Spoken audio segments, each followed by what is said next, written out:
Hello and welcome back into another episode of Tobacco Road and Abroad. My name's Gareth Parsons, joined by Aiden Moore. Aiden, how you doing?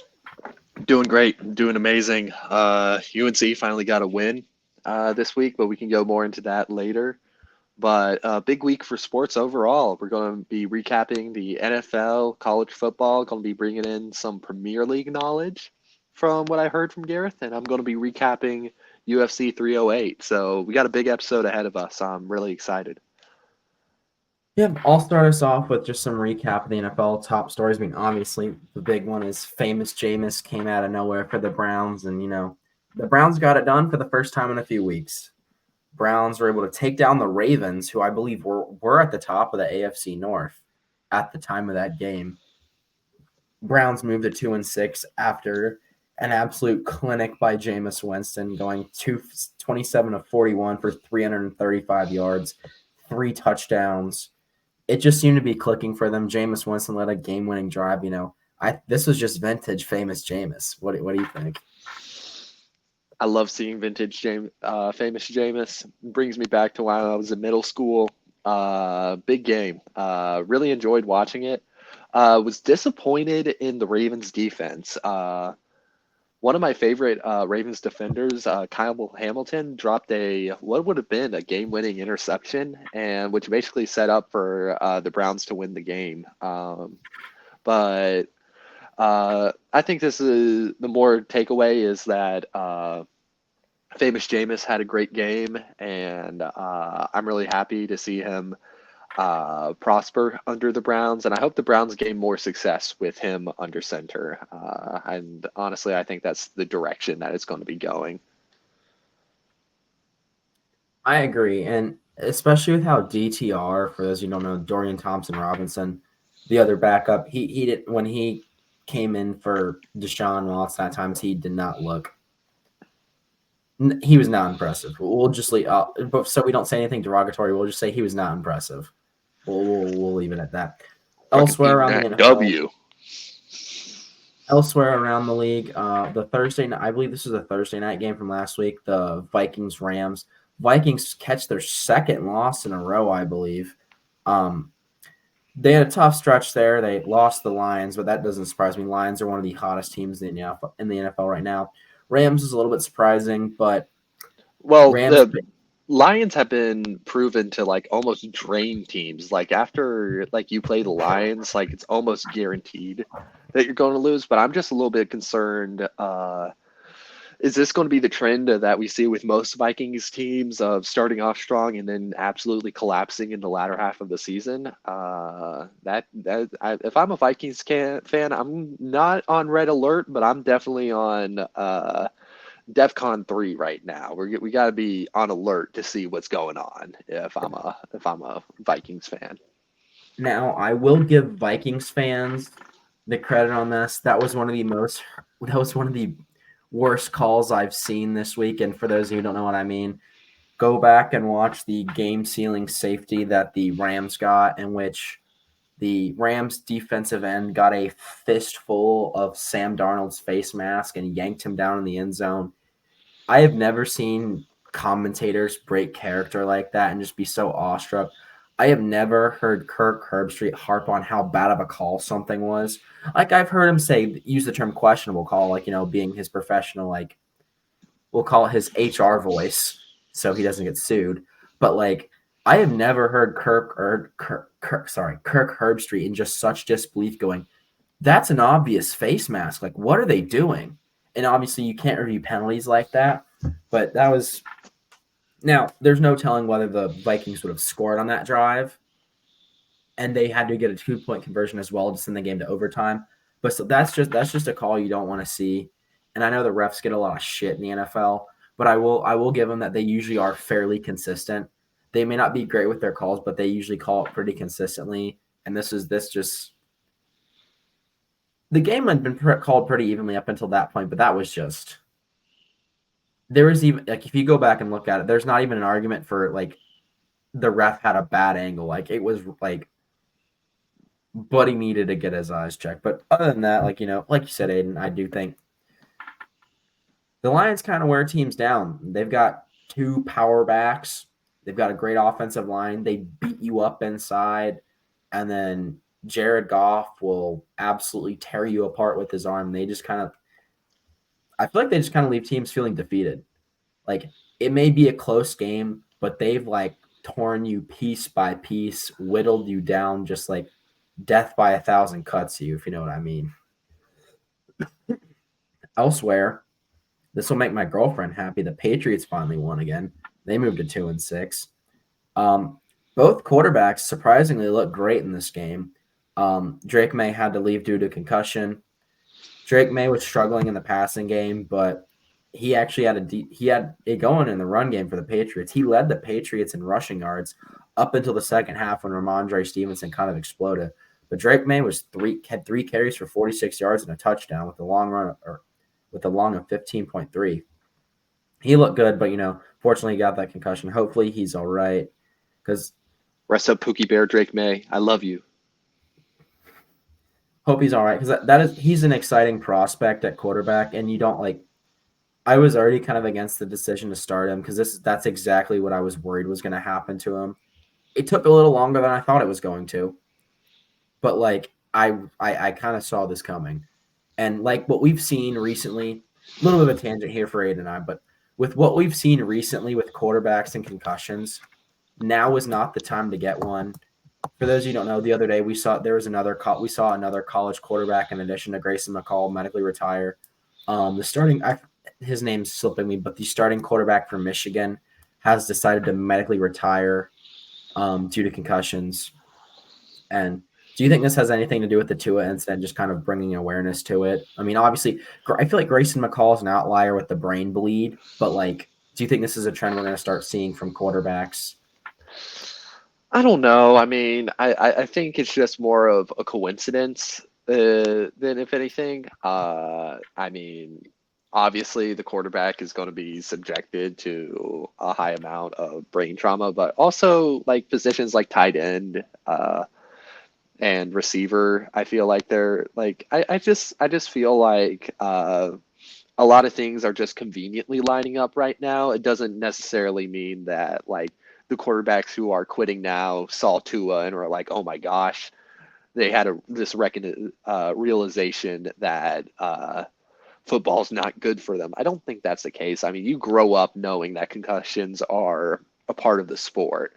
So it's just more of like how long can you like stay on the bull before it bucks you. And for some quarterbacks is going to be till college, and I feel like that's just what we're going to see a lot. It's just more of people seeing how long they can stay on, and like nobody's joining football or is who's plays at a high level in football thinks like, oh my gosh, what are these concussion things? Like that's so crazy. You're telling me like everyone knows that you're going to be subjected to concussions in football. It's just more of how long do you want to stay on the ride.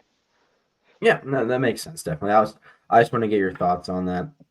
Elsewhere in the NFL, the Bengals taken after kind of putting together a win streak, take a loss. They lost to Philadelphia Eagles 37-17. That game was really close up until about midway through the third quarter when the Eagles pulled away. It was Bengals tied at 17-17 with about 3 minutes left in the third quarter. From there, Jalen Hurts just kind of took over. Touchdown pass to Devonta Smith, Jalen Hurts run, a couple Jake Elliott field goals, and from there, rest history. With how the NFC is shaping up, I think that the Bengals may not make the playoffs this year, just looking at the standings right now. Because as of right now, and I am not joking when I say this, the entire NFC North may make the playoffs. You mean AFC? No, NFC North. Oh wait, yeah, no, sorry, my bad. AFC, not AFC North. Oh, sorry, I don't know what I'm saying. I got confused on divisions there. Oh, I had a point about the Eagles. My point was about the Eagles. Eagles are 5-2. Yes. The third place team in the NFC North is 5-2. Yeah, I mean, it's got to say something that the big takeaway this week for the Eagles is that them as a 5-2 team are finally starting to play up to competition, which is Either a just I don't know if that's praise or just condemning the Eagles because they were not strong in the first couple of weeks, and I feel like they lucked their way into this 5-2 season. But uh, well, they lucked their way into 4-2, but this week they really proved that they are a 5-2 caliber team, in my opinion. I agree that they definitely did look the part. The Bengals, I'd say, are probably the best 3-5 team you could ever imagine.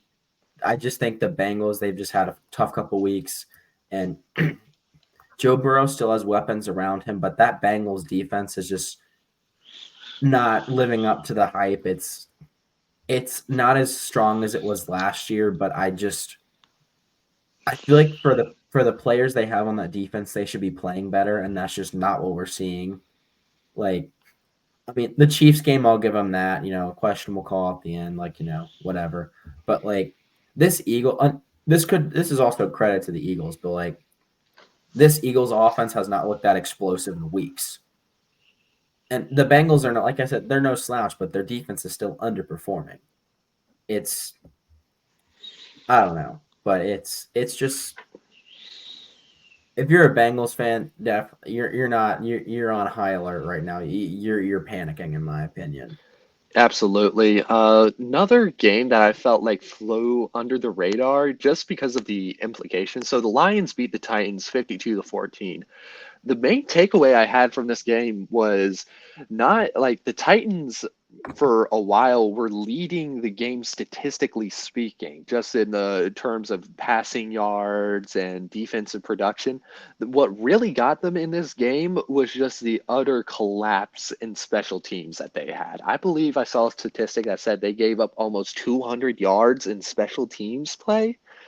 With that, it just gave Jared Goff like prime position to make short like plays and score his touchdowns. I feel like the Lions are proving to be one of the most formidable teams because they have been proven to be consistent in all sides of the ball, offense, defense, and special teams. And I think this game just kind of exemplifies the fact that you may have them on offense and defense, but they're going to get you in the special teams. They are. And if I think the Lions are the only team besides a triple option team in college where I've seen them win and score 52 points with a quarterback having less than 100 yards passing. Yeah.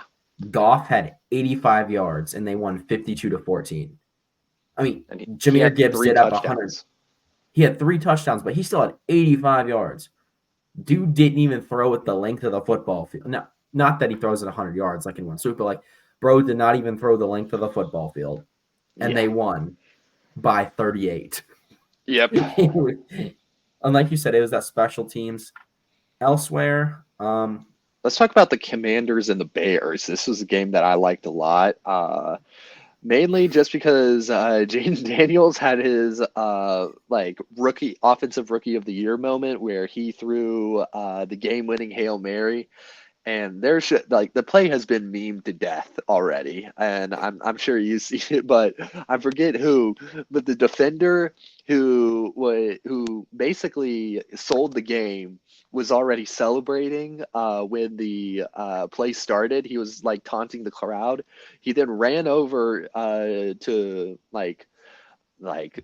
the end zone where everybody was like amalgamating. He tipped the ball up, and the defender that he was supposed to be guarding on man ended up catching the touchdown pass. And I just think that's just a very Bears way to lose, and that's the only takeaway I have from this game. Jaden Daniels just proven he's the rookie guy right now. 323 yards passing, 1 touchdown, and probably the most clutch touchdown you'll ever see and in this regular season. He's just proven to be like he is also an MVP candidate in my opinion. Yeah, he really is. And my favorite thing is a lot of NFL defensive players are having a lot of fun taking shots at the Commanders, calling it like a Saturday night or a Friday night offense. They're 6-2. They lead the league in points per game. Call it a Friday night offense all you want. Learn to fucking stop it. If you're gonna sit there and bitch about how they run a high school offense, stop it. If it's really a high school offense, stop it. If it's high school, stop it. Yeah. If it's really that simple and it's high school offense, stop it. But what I think really works about the Commanders' offense is, yes, Jaden Daniels has a running ability, but I wouldn't call him a scrambling quarterback.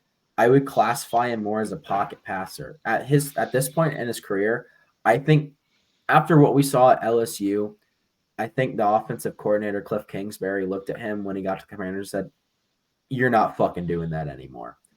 If you just go back and look at the hits Daniel took in his senior season at LSU, like, you will sit there wincing going, my God, a quarterback let that hit happen to him.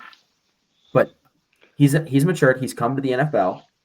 He's a very much pass first, will stay in the pocket and take a massive – he will take a hit while throwing the ball now rather than trying to run downfield. And I think that is what's kind of helped him out here, is what's kind of helped him prevent injuries that we've seen in the past with him.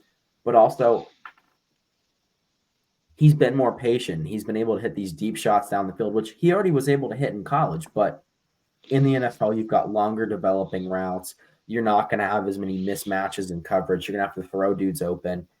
And in order to be able to do that, you kind of have to have a pass-first mentality and have the patience to sit in the pocket and wait and not just take off the second you don't like what you see downfield. What do you think? Yeah, I mean, I definitely have liked to see. I've enjoyed seeing the development of Jaden Daniels in the pros, and I think he has a bright future in the league. He was really showing his arm strength and his ability to stay in the pocket and pass, but also not give up on the play when the pocket collapses and still use his legs to make plays. So that's why I'm so high on him, and that's why I've been like on the Jane Daniels MVP campaign ever since, like, I think week 6 now. So um, very happy to see his development, and I guess with that, the last game we want to highlight in week 8. Panthers versus Broncos, because we are a Carolina sports podcast. Panthers lost, but at least it wasn't that bad, and Bryce Young proved to be okay. Anyway, Right. do we want to move on to week 9? I will say one thing. I have never seen a cornerback locked down. I think you know where I'm going with this. I have never seen a cornerback lock down Jamar Chase as much as I watched Cooper DeJean not lock him down this weekend. For those of you who don't know Cooper DeJean is, who he is, he's the only white cornerback in the NFL. There are loads of memes about him. There are songs about him. Some dude on YouTube made a song to the tune of Billie Jean of Cooper DeJean locking down receivers. And he put the absolute clamps on Cincinnati. The leading receiver was Mike Gesicki. Guess how many receiving yards Jamar Chase had this game? 54. That is like, and I know that sounds like a lot for most receivers, but for Jamar Chase, that's a statistical low and by a wide margin. Sorry, I just wanted to shout out Cooper DeJean there. Shout out Cooper DeJean. Now, don't get me wrong, there are some white defensive backs, but they're safeties. Mm. Who is it? Whose quote is it? Where was it? Steve Harvey, where he goes, "Do you want some white cornerback?" Sorry, it's funny. Cooper DeJean's a meme, and he's the first white cornerback in a while, and it's just this is the representation we have fought for. Moving on. Anyway, on to week 9. I'm just looking at the slate of games this week. I think maybe a couple that are worth noting. Browns, Chargers. I'm interested in seeing how Jameis Winston plays against the Chargers. And also Justin Herbert, I think he's having himself a pretty good season so far, already throwing for over 1,000 yards passing, 8 touchdowns, 1 interception. I just don't think the Chargers have been having the production they would like to have under him, but they've been like kind of having a little bit of a sleeper season so far. So I think this is going to be a good game to watch. I still got the Browns in it. It's going to be at the Browns, and I think James Winston's just been proven. I think he's going to prove himself even more in this game. Uh, you have any takeaways from this game or for this game? Not really. I will say in recent weeks, Harbaugh's kind of let Justin Herbert sling the ball around some more. First couple weeks of the season, the Chargers offense is still very run heavy, but the Chargers have leaned heavily on their run game the entirety of this year. There have been several games where Justin Herbert has finished with less than like 200 yards passing. Like their first week, he had 125. Second week, 179. Win at Denver, 237. And I know that's like seems like a decent amount, but like a normal like Justin Herbert outing from like last season and previous seasons, he's usually in the mid to low 300s, and he's only touched 300 once this season in their 17-15 loss to the Cardinals. But I'm interested to see what happens in this game. I definitely think the Chargers will try, especially with how explosive the Browns offense looked under Jameis Winston. I do think the Chargers will try and control the clock and control the possessions a little more. So we may see fewer pass attempts by Justin Herbert this week, which I think will I think the Chargers' goal here is to keep the game low scoring, especially after seeing Jameis Winston essentially after sitting the bench all season, barely having any reps, coming out and immediately throwing for 330 yards and having a 70% completion rating. Like that is scary for someone who's been sitting the bench for that many years to come out and just absolutely torch it like that. Those are some Flacco numbers from the end of last season. And I guess speaking of Flacco, one game I'd like to highlight is the Colts Vikings on Sunday night. That's just a segue into it. Anthony Richardson has been benched for Joe Flacco this season. I just think Anthony Richardson does not have the accuracy right now. He's more of a work in progress. I don't think his time in Indianapolis is done. I just think he needs some time to sit behind Flacco. And all honestly, I feel like he really could have used another season at Florida. But after how Florida's season went last year, I don't know how well that would have worked for him, but I feel like another year of development, he would have helped Florida out to a better record. I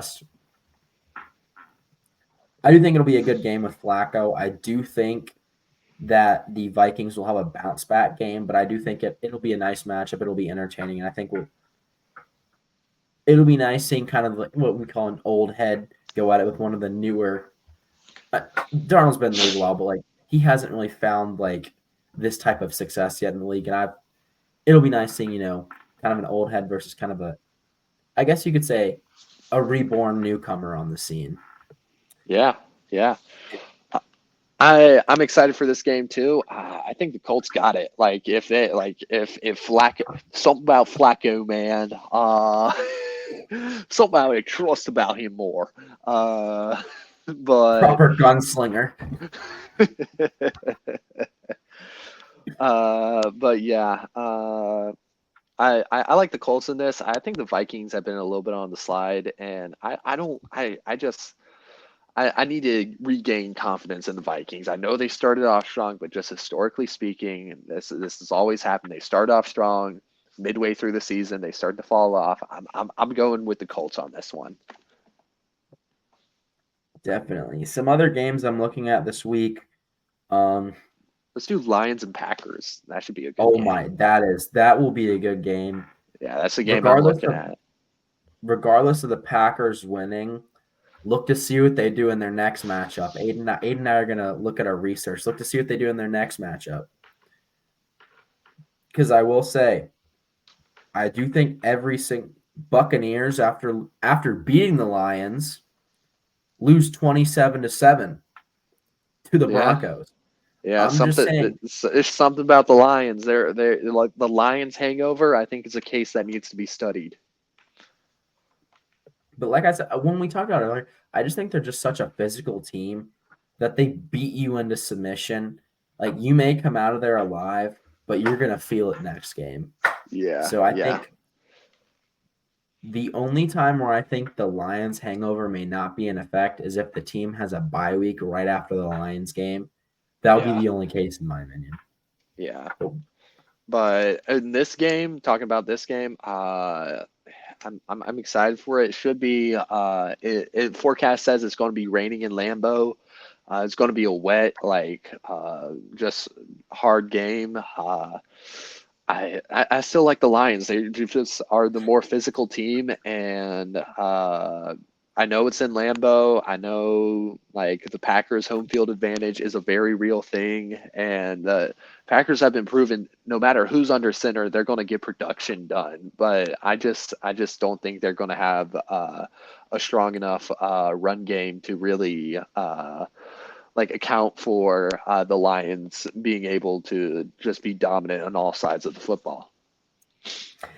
yeah, I agree, especially with the two-headed rushing attack they've got they've got two just really bruising power backs that will beat you to death in Jameer Gibbs and David Montgomery, both with an identical 93 carries. Jameer Gibbs with 591 yards with an average of 6.4 yards a carry.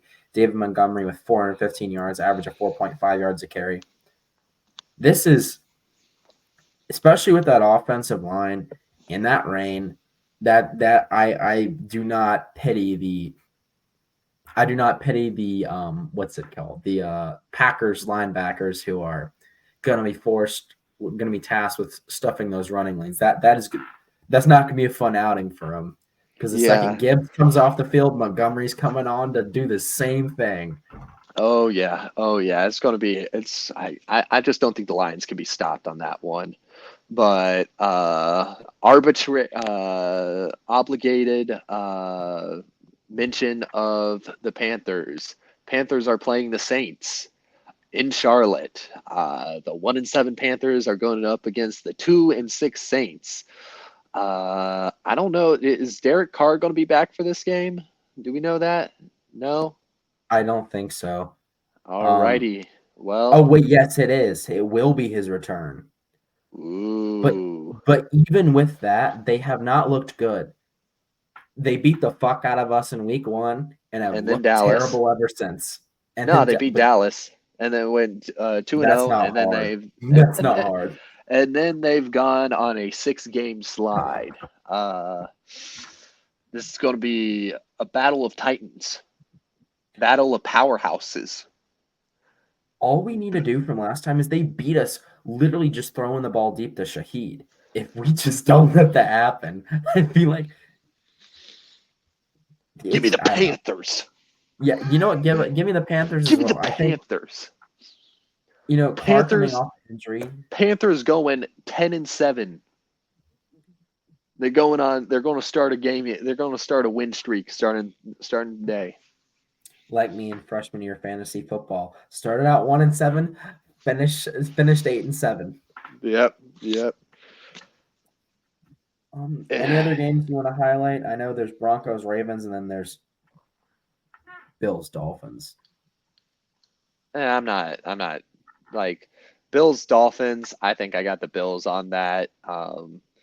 This is in Buffalo. I like the Bills. I think Josh Allen's going to continue to just be dominant. He's almost at 2K passing yards, 14 touchdowns, only one interception. I think I don't see a reason why he's going to be letting up on the Dolphins. The Dolphins just aren't as sound as they have been in past years. So I got Buffalo in that. Let's say you wanted to talk about Broncos Ravens. Broncos are 5-3.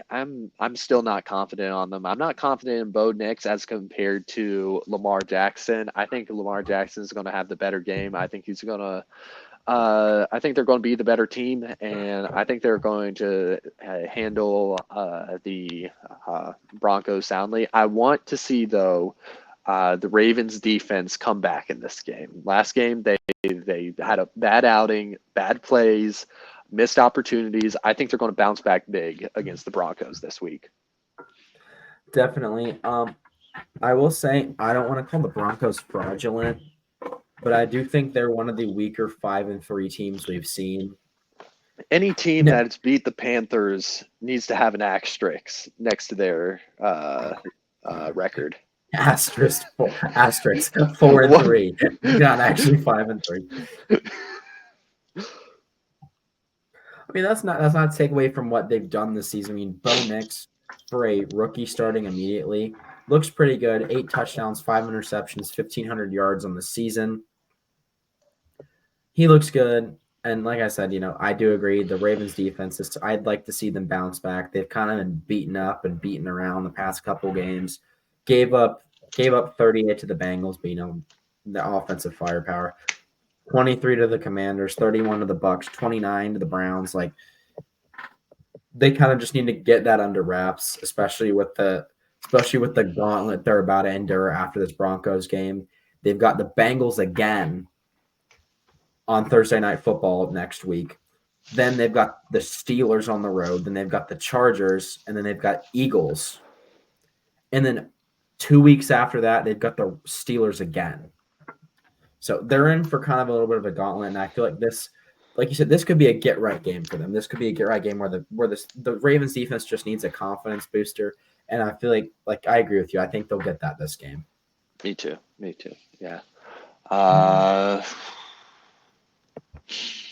think those highlights of like the major games I wanted to point out. I mean, Buccaneers, Chiefs. Buccaneers have really lost most of their receiving core, so I don't see them really putting up a major fight against the Chiefs. So I got the Chiefs in that one. Yeah, I do too. The Chiefs just keep finding a way to get it done. I saw something on Instagram where it's like they're the most boring team to watch, and what they meant is like they're the team that has the least amount of big plays. And it's very like they look very not Andy Reid like this season in terms of Andy Reid, for those who don't know, is very much and he's a big proponent of vertical passing. Like he was on the team that pioneered the air raid, like the team that he was on the BYU, the first team to run the air raid. He was on that he was the starting center for that BYU team. So if anyone knows about the air raid, it's Andy Reid. So yeah, it's very un-Andy Reid-like. Now, I will say I have appreciated some of the formations and play call I've seen coming out in the fucking, 150-year-old single wing formation the other week. I love that. I dislike the Chiefs for various reasons, mainly because of Brittany Mahomes. I like Patrick Mahomes as a player. I love the weird formations Andy Reid comes out in. I love coming out and, seeing the single wing or the power tee or the split tee or the wing bone on a weekly basis in the NFL. It's just a breath of fresh air. But like statistically, they are one of the worst teams when it comes to big plays, and how they define big plays is plays over 10 yards. They lead the league in plays of between 3 and 6 yards. But hey, it's whatever gets the job done. So, although I do give them props for bringing out the single wing last week, that was a joy to watch. With that, you want to move on to college? Let's move on to college. My UNC Tar Heels came back against the odds. Y'all counted them out. I counted them out, but y'all thought the season was over. The season's just begun. We beat UVA in Charlottesville. Nobody said we had the chance. Actually, no, a lot of people said we had a chance. But 44-14, absolute dominating win. We got the turnovers. Our defense was on. Our offense was on. Everything was clicking. Quarterback play. Chef's kiss. I loved it. We had a good rushing attack. We had everything. Very good, very solid game. There's really I'm confident as a UNC fan going into this final stretch of the season. I'm now confident we can make a bowl game. But There, we got over the line. There we go. We got over the line. yeah, it was looking a little sketchy there, but I think we stopped this 4-game losing streak. I think we're our heads focused. We're ready to go. We're on the up. You all did look good. I didn't get to catch all the game. I had like a scrolling through the channels, but from what I saw, just like Virginia couldn't get anything going, and it was just it. While it was like y'all broke away, but in the first half, y'all stayed patient while it was close. It was back and forth in the first quarter. It was just UNC stayed patient, and eventually they just wore them down. And then from there, they just exploded in the second half. Absolutely, There was no looking back. Absolutely. But yeah, going on through other takeaways from the week. Let's talk about Ohio State versus Nebraska. Ohio State able to get the win, a very ugly win against a Nebraska team that is not as impressive as we thought a couple weeks ago. Ohio State won 21-17, really down to the wire game up till the fourth quarter, where Nebraska just wasn't able to come away with the game-winning drive. What are like? I've been having this notion that the overreaction is the proper reaction when it comes to Ohio State. And right now, my overreaction is I'm not sold on Ohio State being there's too many red flags for Ohio State, and I don't see them coming away as the top dog in the Big Ten. What are your thoughts on this game, and what are your thoughts on Ohio State? It was certainly they didn't look convincing. They couldn't. I think their main issue this weekend was they could not get the run game going. Quinshon Judkins had 10 carries for 30 yards. 3 yards a carry is great, but I feel like they underutilized him there. This game was, for those who don't know, Chip Kelly's the offensive coordinator at Ohio State. Great stint at Oregon. Had a rough stint in the NFL, but usually his offenses are known for being fairly explosive and having a very potent rushing attack. So this game was just very not Chip Kelly-like. Chip Kelly's washed.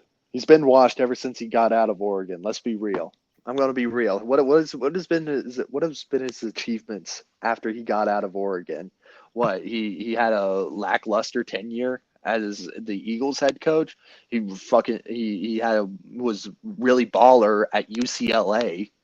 He really sold us all on. He's a good salesman. He sold us all on Josh Rosen. Yeah, that was about it. He made Josh Rosen look like a serviceable quarterback. Wait, was he head coach when Josh Rosen was the? I believe so. I don't think so. I thought he was. Let me check. Josh Rosen, UCLA. Josh Rosen was at UCLA from 2015 to 2017. Chip Kelly was recently at UCLA. Like he just got fired.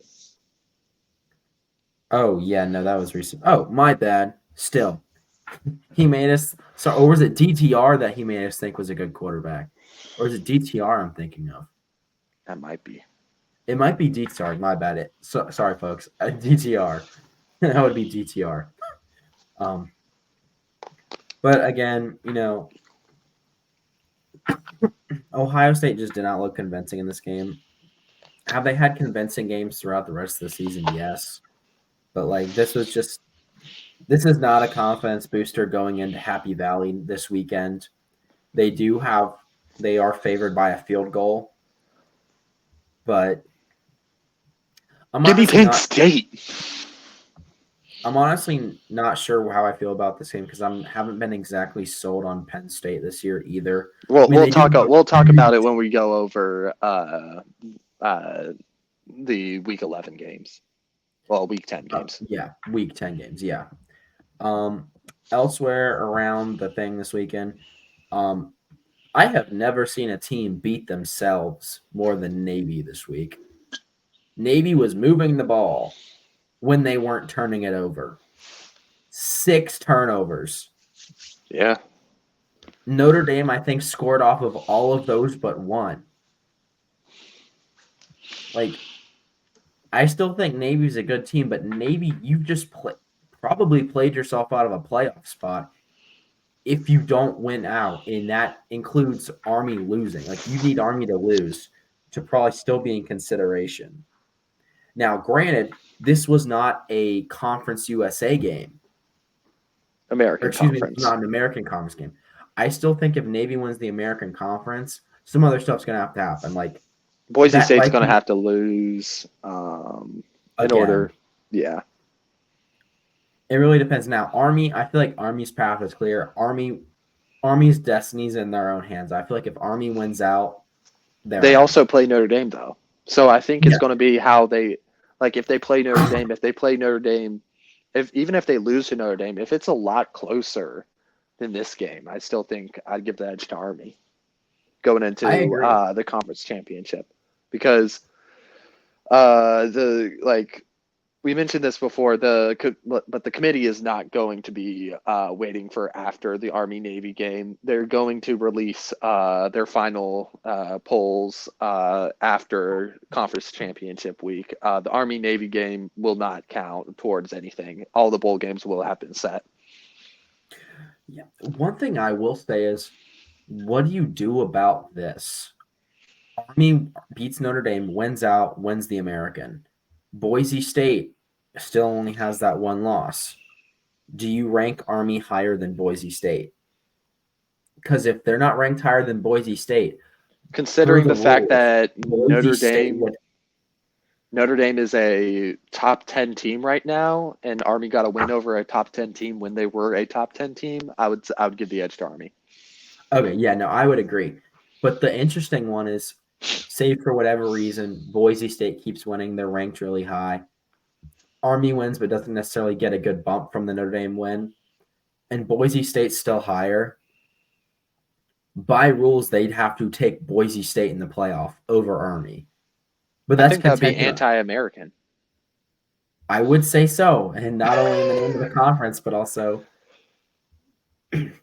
But I really don't think that would happen. I think in the event that Army, I do think at some point when the college football rankings come out, they will take being undefeated into account. Yes. In scenarios like that. So I don't think we will have an issue like that. Elsewhere, Vandy, you almost did it. Vandy, you had 3 chances to win that game. No shade to Diego Pavia. That was blitz was coming. You had to get rid of the ball. You had to do something. That's a rough interception. You got hit while you threw. You then go on and lead a touchdown drive. Tragically, you don't get the onside kick. So it is what it is. But hey, you've got 2 more shots at top 10 teams. You've got Georgia and Tennessee coming up. Make some magic happen. Make some magic happen. Got nothing to lose. Elsewhere, I don't know how to feel about this team, because they're defeated in conference play, but in out-of-conference play, they have looked lights out. And I'm talking about the woke Cal Golden Bears. I can't get a read on this team. You go in to Auburn and win. Auburn's not a great team, but that's still an SEC team. And, you're Cal. You're Cal. Come on. The woke agenda is trying to spread beyond conferences right now. They're not focused on the games that matter in conference. They're focused on spreading the agenda across different conferences. Duh. But Cal goes back to their old conference, the Pac-12, puts absolutely belt to ass on Oregon State, 44-7. Wasn't even close. Cal went back to looking like the Cal I saw against Miami, the Cal I saw against Auburn. This was the Cal that's firing on all cylinders that I honestly was worried about playing when NC State played them. But like you said, I just think sometimes when teams move to a new conference, those in conference games can be really hard. I mean, look at Oklahoma this season; it's been a fucking shit show. But also a feel good story. I know it's technically an in-state rival of both of our schools, but App State wins their first game back in Boone. You love to see it. It's a win for Western North Carolina, and Boone will have another chance to get another win for Western North Carolina this weekend. But we'll touch on that more for the Week 11 games. Yeah. But any particular games you want to touch on? Let's talk about Texas A&M LSU. Texas A&M, they did not have a strong first half, but all I have to say is Nussenmeyer, the LSU QB, he must have had Texas A&M money line because he just he did not show up that second half, and that ended up costing them the game. Texas A&M came storming back in Kyle Field, beating LSU 38-23. I called this game Texas A&M. I just knew that 12th man difference. It didn't play a factor in the Notre Dame game, but it's still a factor. And I'm more confident in Texas A&M moving forward, and I think there's a very good possibility that we could have a 10-1 Texas A&M team going up against a 10-1 Texas team, which I think that would be great for the rivalry that is going to be renewed this year. I'm excited for that game in the future, but I'm getting ahead of myself. But right now, I'm high on Texas A&M. I am too. LSU pretty much shut down their passing game. The two Texas A&M quarterbacks were a combined 8 for 20 for 134 yards. Connor Wegman was 6 for 18 for 64. Marcel Reed was 2 for 2 for 70 yards. But it's where the rushing where they had their payday. Texas A&M ran for around 250 yards with several rushers over the 50-yard mark. They had their two running backs, Amari Daniels and Le'Veon Moss, with 91 and 83. Marcel Reed, the quarterback, with 62 yards as well. They found a way to get it done. So another team that also finds a way to get it done is BYU. BYU has been on a roll and still undefeated. I'm still very high on that. Everyone's saying that BYU might fall off, but this game against UCF just proves to me that they're consistent and they're keeping the train rolling. Over in Utah, BYU comes away with the win, 37-24. Any takeaways from this game? I watched it a little bit, and I'm high on the BYU offense. I am too. Weren't the Cougars weren't they the underdogs in this one in the bounce Technically, house? they were. Technically, they were. Yeah. I believe UCF was favored by a field goal, and then BYU comes in and beats UCF by 2 touchdowns. Their offense just looks like a well-oiled machine. Their quarterbacks are efficient and accurate. They've got a decent O-line. They've got maybe the defense at times leaves a little to be desired, but not a bad defense. They've definitely got a really good defense at times. I mean, not knocking. I mean, they did hold a 13th ranked Kansas State to 9 points. They held red hot SMU to 15. They've held Arizona to 20. I mean, they're spotty at times, but I will say they are really good. When they're on, they're on. So I think BYU could be a dangerous team down the stretch, especially with an offense like that. Even when their defense is not on, they can outpace you offensively. So I think this is a scary team heading into the first college football playoff rankings, which come out next week. I'm excited for that. Another game. This was a get right game, but it's weird to say because it's a battle of two top 25 teams. But Alabama absolutely put the hammer down against Missouri. We knew that Alabama was inconsistent, but they have really great games. They have really off games.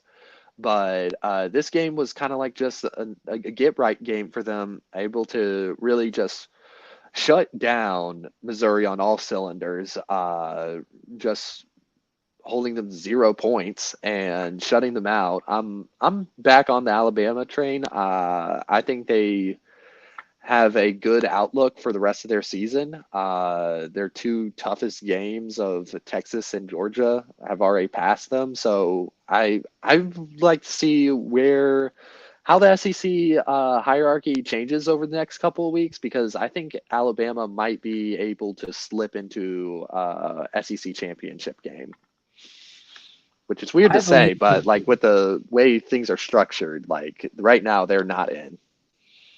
Yeah, right now the SEC championship is Texas A&M, Georgia. There are currently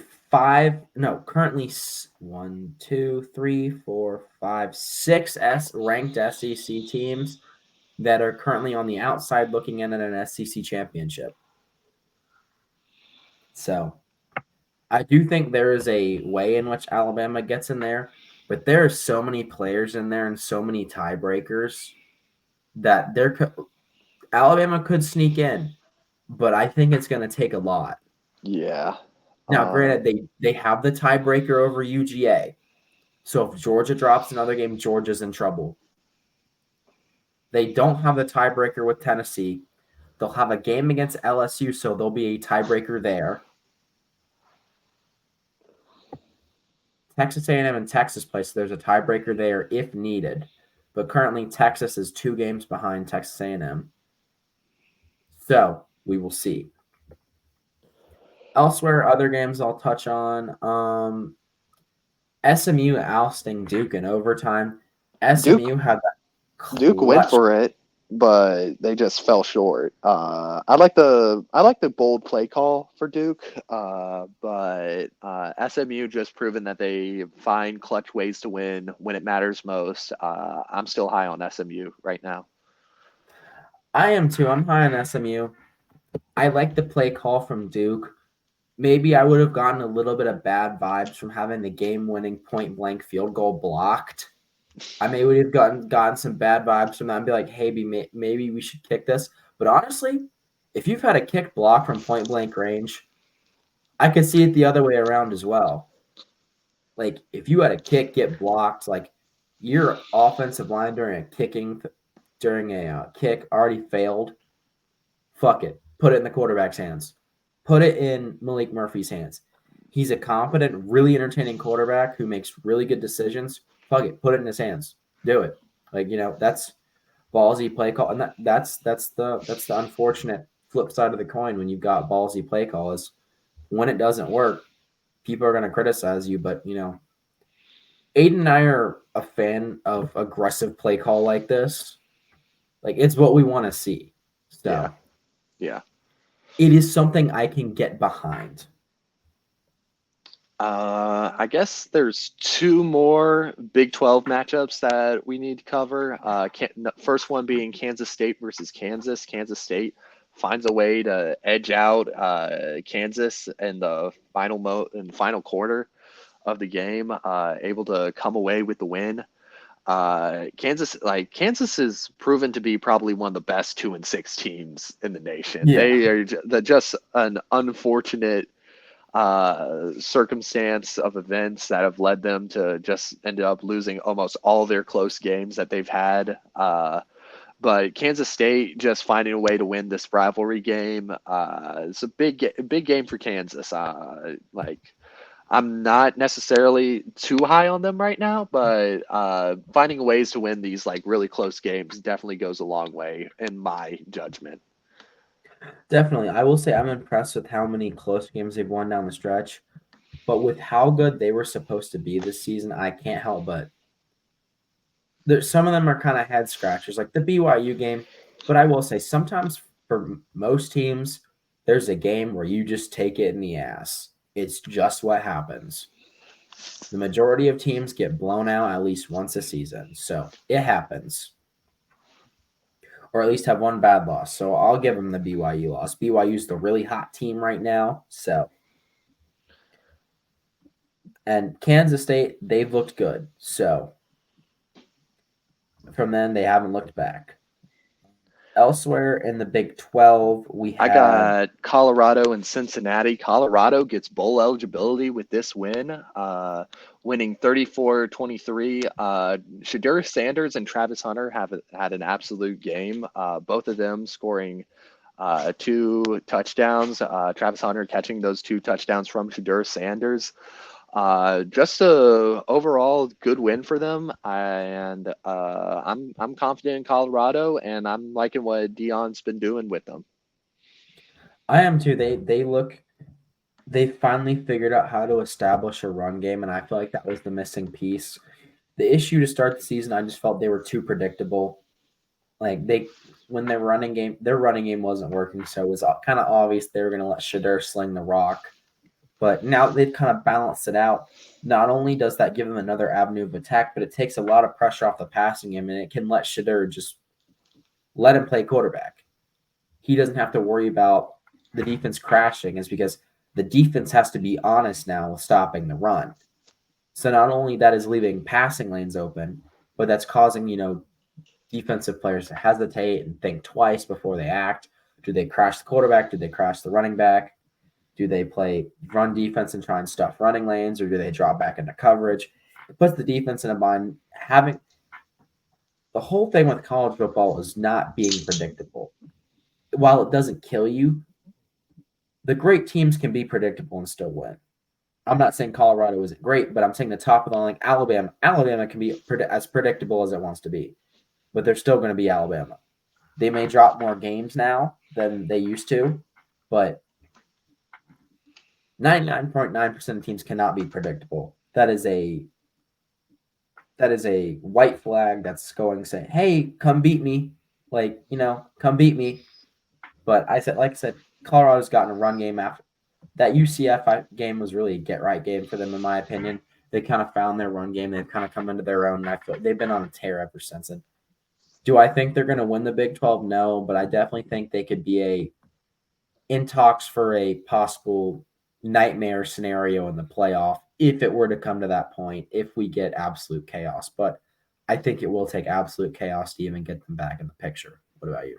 Yeah, I don't see them as a playoff team, but I definitely do see them in a strong contention for a bowl game. But I think they're just best when they're under the radar. Like that's what Coach Dion said. Like, don't rank us. We're best when we're the media is just not looking at us and we're just doing our thing. And that's the philosophy I'm having if I'm a Colorado fan. Just like try to stay under the radar as much as you can and just see what happens. I'm trying to think elsewhere if there's any other games you want to highlight. I think the only thing, like the last game I'm going to mention in the Big 12, then after that, we're moving on to this week of college football. Houston versus Utah. Utah is just continuing to slide. They, have dropped four straight now and are 4-4. They went from 4-0 to 4-4, yeah. Yep. They are just absolutely sliding. I'm not high on them anymore. I think they'd be lucky to get with a bowl game at the rate they're playing right now. I thought Houston was going to be like a win for them, but just utter collapse right now. But that's all I have to say about that. I don't see a winnable game on their schedule. Yeah.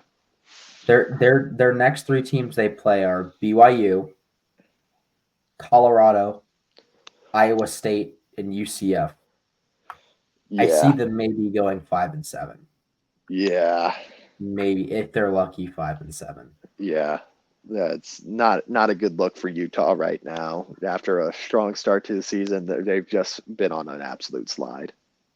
One game I will highlight, Ball State was in my shit bowl a few weeks ago. Ball State now finds themselves at 3-5 after beating Northern Illinois on a last-second field goal. With 15 seconds left, NIU hit a field goal with what they thought was the game-winning field goal. But Ethan Hampton, Caden Samanza, freshman, the true freshman quarterback for Ball State, drove Ball State the length of the field in 10 seconds, and they got off a game-winning field goal from 52. I was absolutely feeling for Ball State. Ball State's currently they're not on a win streak as they lost to Vanderbilt in the previous week, but they're getting it right. I think they could make a bowl game, unlike some of the teams we've talked about. I do see winnable games on their schedule. So just figured a team that I highlighted as one of my bottom two teams from a few weeks ago is now close to being 500 after a big win over a Northern Illinois team that's kind of made some noise this season. Moving on to this week. Moving on to this week. Yeah. Do you want to bring up some of the games that have happened so far? I got no real games I want to highlight, but I know you wanted to highlight. I think there's a game you want to highlight as well. I guess. Liberty's lost again, so I'm just saying. And it did not look good. Kenneth Salter did not look great. Their running back, Quentin Cooley, he looked good. 27 carries for 133 yards. It's great. Jacksonville State's running back goes for 240 and 4 touchdowns. What are you going to do? Jacksonville State absolutely ran all over them. Jacksonville State's quarterback, Tyler Huff, threw the ball 6 times. 6 times that game. And 5-3 Jacksonville State just kind of ran all over 5-2 Liberty. You'll love to see it. People were asking for thoughts on this on social media, and I commented. Everyone's there was a bunch of mass hysteria from the Liberty fans, and I just commented, this is what happens when you make fun of hurricane victims, and your quarterback tweets the picture of a duck floating in water in response to the game being canceled. So I will say it. I said it last week, and I'll say it again this week. Karma's a bitch. So elsewhere, the one game I will highlight out of comedic relief. For those of you who missed the absolute barn burner on Tuesday night, it was absolutely riveting. The best game I've ever seen. Just absolute offense everywhere. Not only the shocking thing about this game, there's the second shocking thing. Sam Houston State's now 7-2 following their absolute barn burner of a 9-3 win over Louisiana Tech. They improved to 7-2. Louisiana Tech falls in 3-5.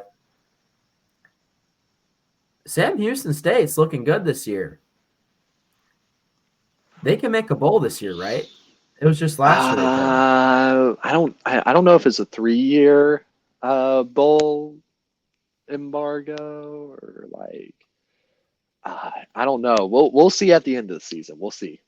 Because I'm just saying this Sam Houston State team could go 10-2. Mm-hmm. Their remaining games: Kennesaw State, Liberty, and Jacksonville State. Although I do think Jacksonville State might get them that game. Maybe. Moving on from fucking around. Sorry, I just needed a moment. All right. Yeah. But moving on to this week, starting off with Carolina teams, UNC is going to be playing Florida State this weekend, 3:30 kickoff in Tallahassee. Listen, all I have to say is UNC, don't mess it up. We got some momentum from this UVA win. Criswell, Hampton, Jones, the boys on offense, keep on firing, keep on going. I don't want Florida State's one ACC win to be against UNC. I'm probably more scared of this game than I should be because I just don't want UNC to mess it up that bad. I got UNC winning this game, but please, for the love of God, don't mess it up. It would also be Mac Brown's first win over a Florida State team with either Texas or Carolina. Now, I will say this Florida State team is handing out records left and right this season. Duke beat Florida State for the first time in its existence this season. I think Carolina gets them here. I think Mac Brown's going to finally get his first win over Florida State.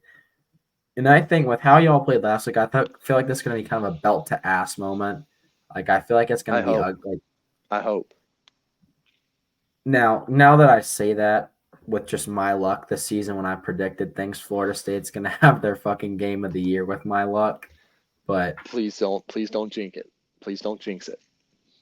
But I don't think that's the case. If Jacoby Criswell is able to make smart decisions and play like he did last week, that's going to take pressure off Omari and Hampton in the run game. That's going to open up more. He already is dominant in the run game, but if the passing game's on, that's just going to open up more avenues and more running lanes for him to make it easier, and he will just kind of be able to run at will if things go to plan.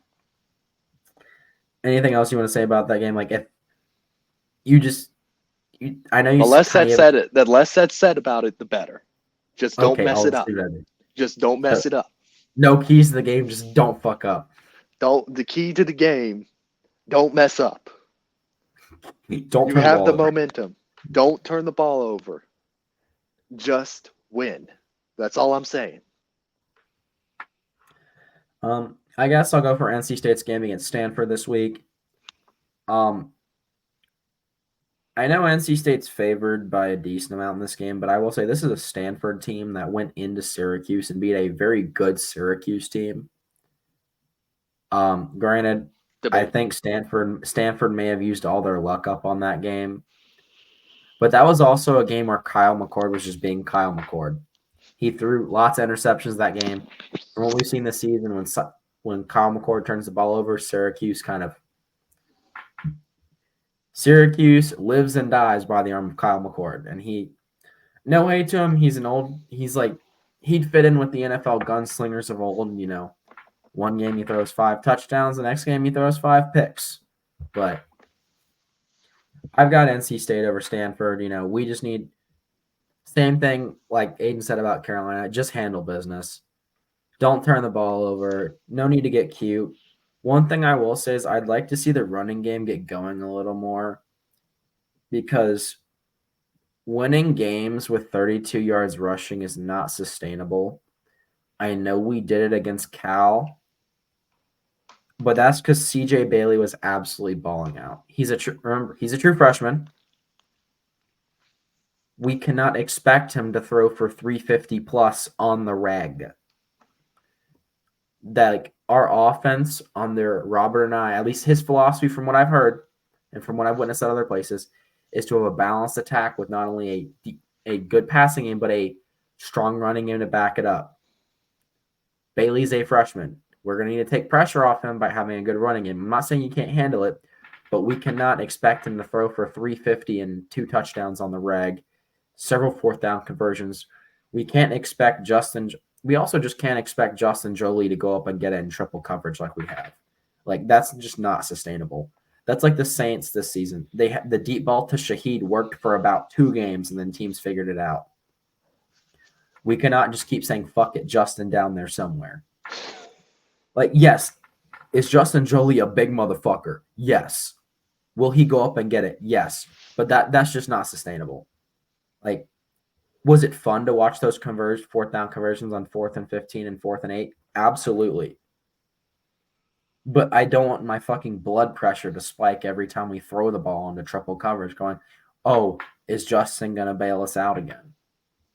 But still, I think this could be a game. I feel like this could be a game like UNC had this past week. And, coming off of a bye week, this is the State and Carolina hadn't had weekends off yet this season. And I feel like this is a much-needed bye week.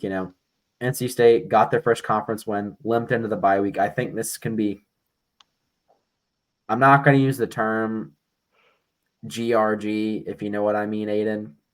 Yep. I'm not going to use that term because the times I've used that term, it's been an absolute – NC State's won, but it's been stressful. I'm not going to call it a GRG.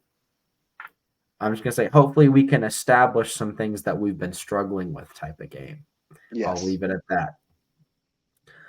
Other games around the ACC, I think that's the big one of the weekend. Prime time on the ACC network. SMU and Pitt duke it out in Dallas. I'm high on both these teams, but I think I'm high on Eli Holstein. That Pitt team is scary. Mm. That Pitt defense is scary. Yeah, What about you?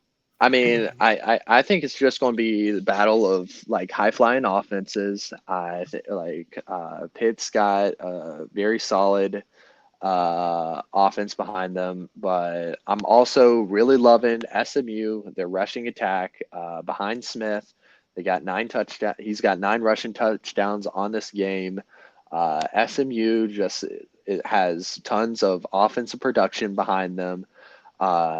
Jennings is a decent enough quarterback behind SMU. I know you're high on Pitt, but like in Dallas, I'm just feeling it. I'm feeling SMU for this game.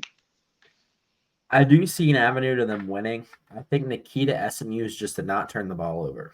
Yeah, And they've done a good job about that. With yeah, Jennings has a TD to INT ratio of 10-5, which is not bad, but I think this Pitt defense feeds off of turnovers. And if they get one, they're getting more than one. So the key is here is SMU's got to play clean. They've got to be clean, lean on that rushing attack.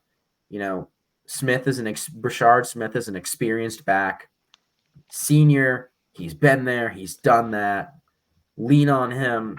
And I know that I said that Pitt defense is good, but if you can get that rushing attack going, limit the predictability, that'll limit turnovers as long as Jennings plays smart. I think I do see an avenue to them winning. I'm not saying that Pitt wins an absolute. Pitt's just who I'd pick, but I do see an avenue for both teams here. The thing for Pitt is Pitt's key, generate turnovers. SMU's key, don't let Pitt generate those turnovers. Just for both teams, Pitt defense, be aggressive. SMU, don't be conservative. Be the high-flying offense you are. Don't change who you are for this game. Just be smart and lean on that run game.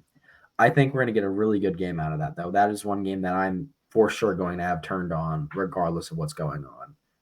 absolutely. One of the other big matchups for the weekend, I'd say, is Clemson Louisville. I feel like Louisville's one of those teams that's just kind of a victim of their record and like who they've played. They've had a tough schedule. I mean, losses to SMU, Notre Dame, and Miami, all now top 25 teams. Probably, I'd be willing to wager if SMU beats Pitt, they may have themselves an argument for being a top 10 team. If they and that's if they put belt to ass to Pitt. I don't think if it's a close game, but if they put absolutely just fucking belt to ass to Pitt, they could have an argument to being close to the top 10. But back to Louisville. Louisville last week was able to eke out a massive comeback win in Alumni Stadium in Newton, Massachusetts. That was a game where I was texting Aiden. I'm like, I felt bad for Louisville. I thought they were a victim of their record. I sent that text, didn't look at my phone for about 10 minutes, and I just see bubbles pop up on Aiden's name. I'm like, shit, what's happening? I look, Louisville scoring the go-ahead touchdown to win. Mm-hmm. As Aiden was about to text me. I've learned better than to text Aiden and be like, damn, I thought this game was going to go this way, because then it goes the absolute opposite way. I said the same thing with the Miami Virginia Tech game. I'm like, well, shit, I thought this team was supposed to be good. Miami goes on to score 21 points. Yep. Elsewhere around the ACC, anything else to add? I mean, we got Syracuse, Virginia Tech, two teams that are inconsistent but have really high upside potentials. What do you think about this game?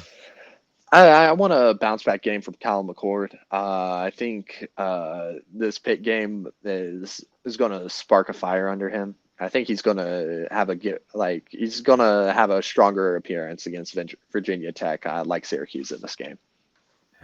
I do too. Kyle McCord, prior to that Pitt game, had 19 touchdowns and 6 interceptions. Not a bad stat line. After the Pitt game, he had 19 touchdowns and 11 interceptions. That 5 Pitt game was rough. 3 of those being pick sixes. I think I'd love a bounce back game for him too. I've actually got Virginia Tech in this game. Their rushing attack, I feel like, is just too good. Um,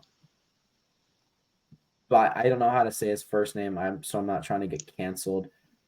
Tootin, they're back, has 950 yards rushing on the season, 12 touchdowns for 142 carries. Then always the explosive Kyron Jones.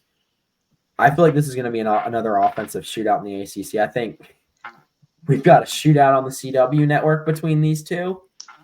And then we've got a shootout at 8 p.m. on ESPN. I think it'll be a good game. Only other game that's really going on in the ACC, there's not many games in the ACC this weekend. A lot of teams are Other games, having bye weeks this week, even in the top 25. So, yeah. but one top 25 team that's not having a bye week is Duke Miami. Number 5 Miami is hosting 6-2 Duke. I got Miami in this one. I think Miami takes care of business. Duke is a very solid and good team, but I think this could get ugly.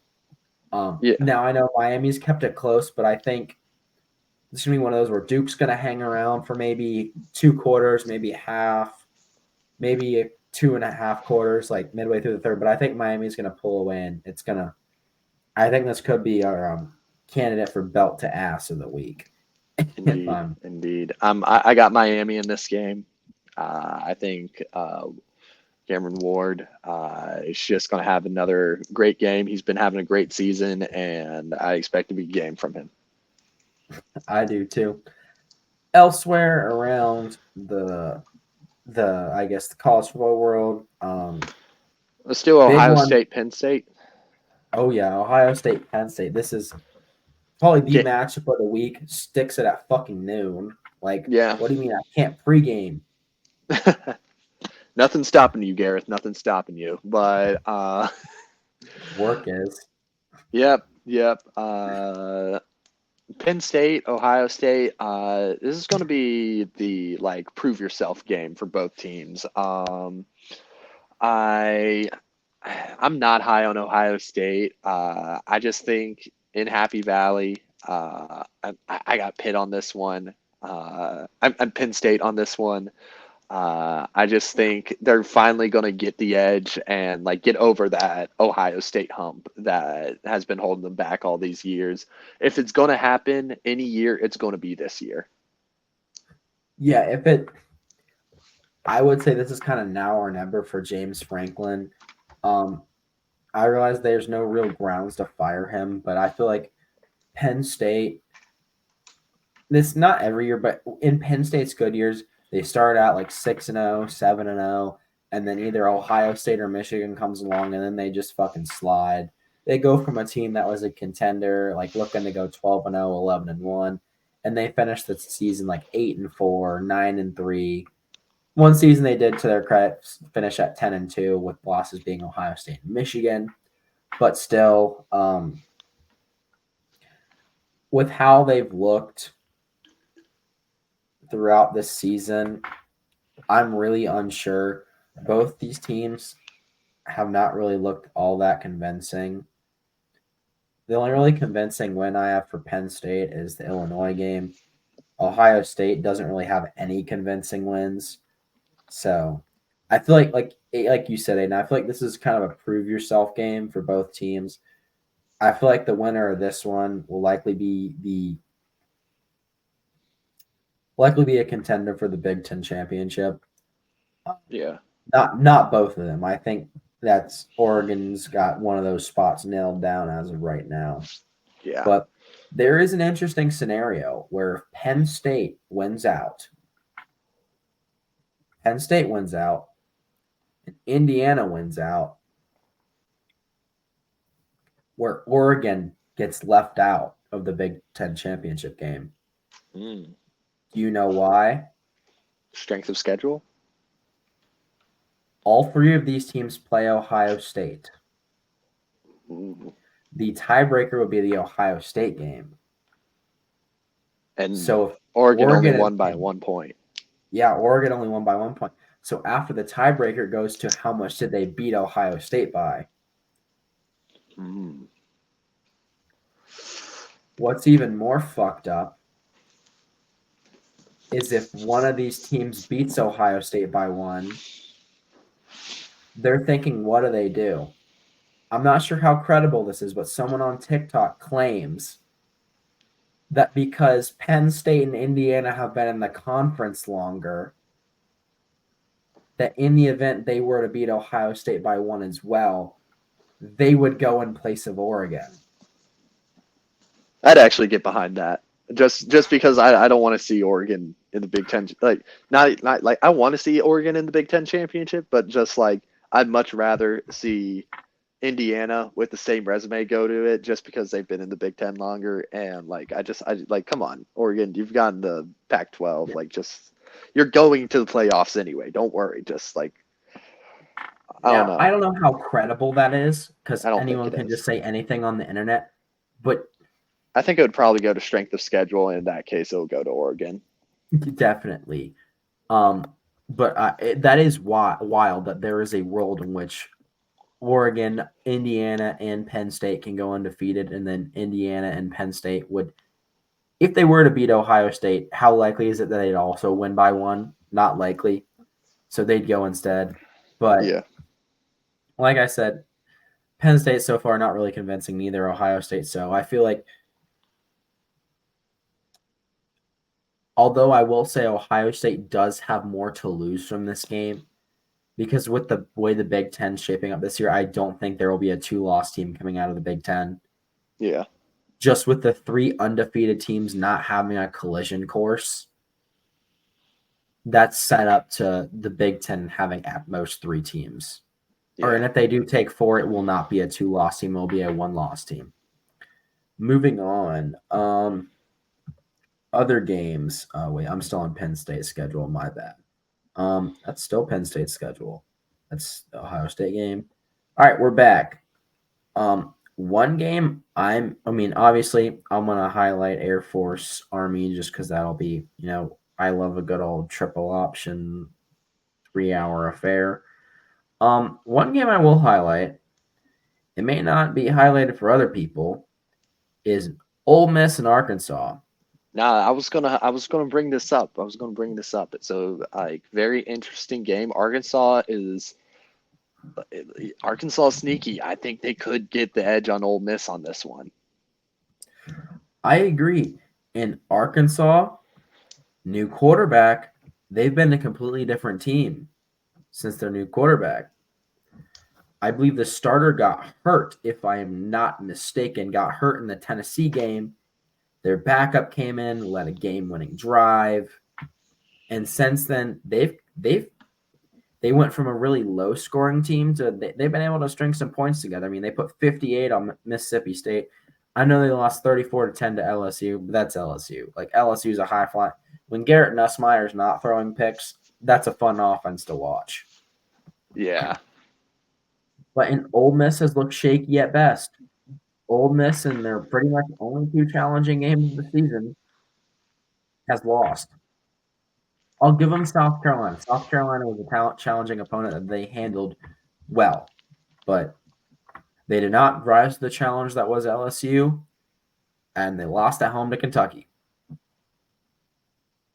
So I do think Arkansas could get them here. If Ole Miss, I could see them still being, the LSU loss was 3 weeks ago, but they have not looked convincing. They didn't look great against a really bad Oklahoma team. Probably the worst 4-4 team I've ever seen. But they did not look convincing. I mean, yes, Jackson Dart threw for 311 yards, but this is a really bad Oklahoma team. Like, they should have won by more at home. Oklahoma at one point was leading this game 14-7. It was 14-10 at half. And it was just Ole Miss didn't look all that convincing. I'm taking Arkansas. What about you? Give me Arkansas. I think the key here is with how fast Ole Miss likes to play, Arkansas is going to need to just slow the game down. Yep. Frustrate them. Arkansas is going to need to have long, not time waste, but methodical drives. They don't need to play like Army and run the play clock down to 0 after every play. But not the Army of this year, but the Army of past years. That's what they did. But I feel like if they just have a methodical run game that they can lean on, I mean, they've got a decent back in Jaquindon Jackson, 100 carries, 592 yards, 10 touchdowns. They can definitely lean on him this game. Ole Miss, they've got a lot to lose this game. Yeah, One they thing got. I have Ole Miss on upset alert. It's one definitely. thing I yeah. One thing I would like to see this game is some regulation on this every time another team gets a first down thing, or every time another team gets an explosive play. For those who don't know, if you go back and watch a lot of the games from this year, anytime an opposing team has gotten an explosive play, Ole Miss has a player who's designated to fake an injury and slow the game down. It was really bad in the Wake Forest game. I know it didn't make a difference, but there were people in the SEC, other SEC teams who were like, "Yeah, Wake Forest is ass, but that's just not fair." Like, Yeah, yes, they're losing 40-6, but like that's just not in the spirit of the game. yeah, Like, yes, Wake Forest is not great, but every time they got a first down, there was an Ole Miss player on the ground. Like, or anytime Wake Forest would see they have something, Wake Forest would try to go tempo, and then an Ole Miss player would fall down. So, and this is ironic coming from Ole Miss, as they are the team that statistically plays the fastest. I remember, for those of you who don't know, this is Max Brown. He's a former college quarterback. Listen to his podcast, follow him on social media. He's a commentator for the CW network, so he commentates a lot of ACC games. I follow him on TikTok. He had some stat that he was able to find with some math that Ole Miss, their time between plays is like 10.7 seconds, and that is the fastest in FBS. That's faster than Tennessee. And I thought Tennessee operated at warp speed. Ole Miss runs at warp speed. And I just think that's kind of funny that anytime the other team tries to go tempo, Ole Miss immediately fakes an injury. But I know for a fact Lane Kiffin would be fucking howling if another team did that to them. He would yeah. be howling. But that's just my opinion. On enough about Ole Miss. I mean, we've got Army, Air Force. I think Army's just it's gonna be same thing like the Navy game from a few weeks ago. I think that's just gonna be a belt to ass affair. What about you? Yeah, I mean, I always root for Air Force, but I got Army in this one. Like they've just proven to be the better of the service academies, I think, this year. With this past week, Navy against Notre Dame, I think Army's clearly the front runner for the Commanders and Chiefs trophy. So I got Army in this game.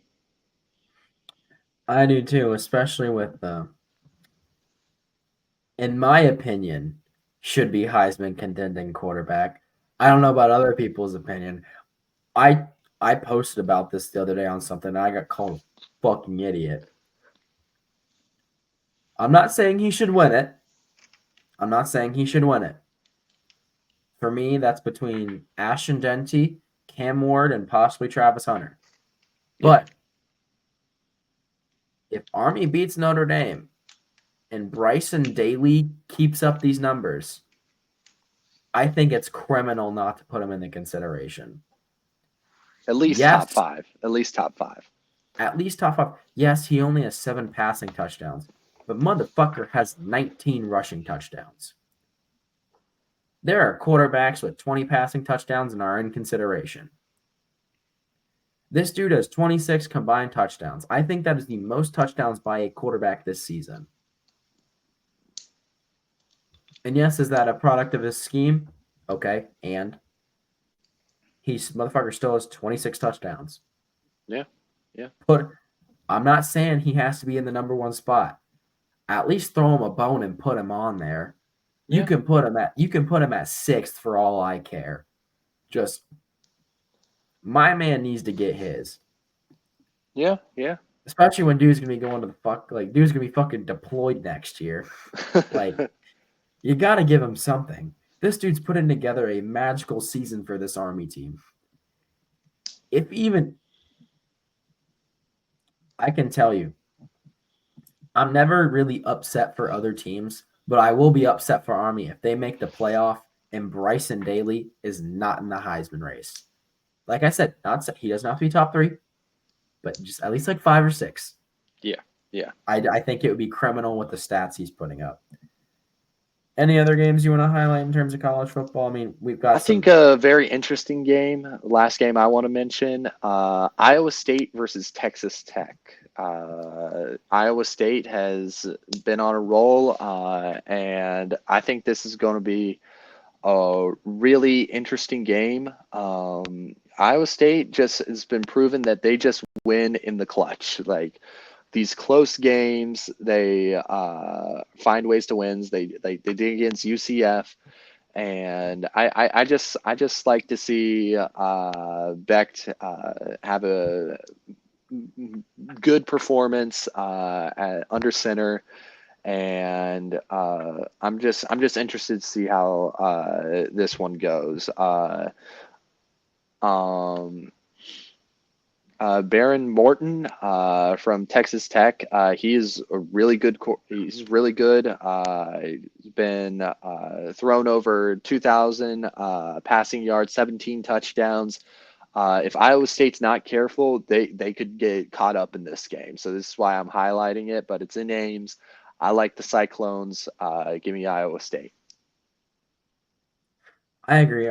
I'm taking Iowa State. I feel like this could be a game where if they're really able to, kind of take control and kind of cement away the worries that people have had, then Aiden and I have a different take on this. Aiden and I just believe they won in the clutch, but I feel like if they're able to handle business and handily beat Texas A&M, I think that'll quiet some of the doubters, and I feel like that'll just kind of because Texas Tech is a very decent team, 5-3. They've been on kind of a tear lately. I feel like if they're able to put an end to that tear and do it in able to handle it in a kind of a graceful and efficient fashion, I feel like this could be not a turning point, but it could be like a launching off point to where Iowa State begins to dominate other teams. Yeah. Only other game I'd highlight this weekend. I mean, we've got Texas A&M, South Carolina. That could be a good game. That's in South Carolina. Blackout game for the Gamecocks. I don't know how to feel about South Carolina. They take Alabama to the wire, and then they get absolutely fucking whooped by Ole Miss. Take LSU to the wire. They destroy Kentucky, and this is the Kentucky team that beat Ole Miss. So there's a little bit of a rock paper scissors thing going on there. What are your takes on this game? I really don't know how to feel about South Carolina. I mean, they kind of did just beat the brakes off that Oklahoma team. So they are looking good. They're hot. They're coming off with a good win. What do you think? I mean, I'm still high on Texas A&M. I think they'll take care of business and handle it. So, I'm not sleeping on the Gamecocks. They thrive in these scenarios, home games against ranked opponents, playing spoiler. But I got Texas A&M. Yeah, I do as well. I just think they've turned their season around. They had their one little hiccup, and I think they have a decent shot at SEC championship hopes, in my opinion. One game I will highlight. Set off the alarm bells. It's Garrett's shit bowl of the week. I'm only highlighting this because I despise one of these schools. Give me the best 1-7 team of all time. The Mississippi State Bulldogs versus the UMass Minutemen, or as we in Rhode Island like to call them, the UAss Minutemen, the University of Ass. They suck. I got Mississippi State in that game, and it's not even close. UMass doesn't even have an FBS win this season. Their 2 wins come over FCS programs who they're rivals with, which I think it's weird not to have an FBS rival, but UMass has 2 wins this season. Central Connecticut State and Wagner. Do you know who Wagner is? That's like what's one of Providence's swimming rivals. They beat fucking Wagner. I mean, credit to their basketball team. They made the NCAA tournament. Like, decent basketball program. But, like, I think Mississippi State's picking up their 2nd win here. I think so too. Sorry. I just wanted to have a shit bowl for this week. I didn't have one for the NFL, so I'm like, I'll have one for college. Any other college games you want to highlight for this week? I think we mentioned, I'll just give it a shout out. Not a real in-depth analysis, but App State's playing Old Dominion this weekend. App State's still at home. I'm not so confident on the App State Magic lasting this weekend, but I think it's going to be an interesting game. I got Old Dominion in it, but that's just a slight shout out I wanted to give.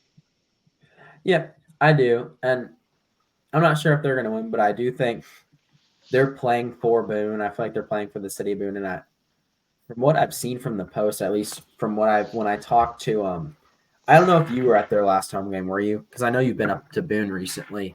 No, I do plan on trying to make a App State game sometime in November, though.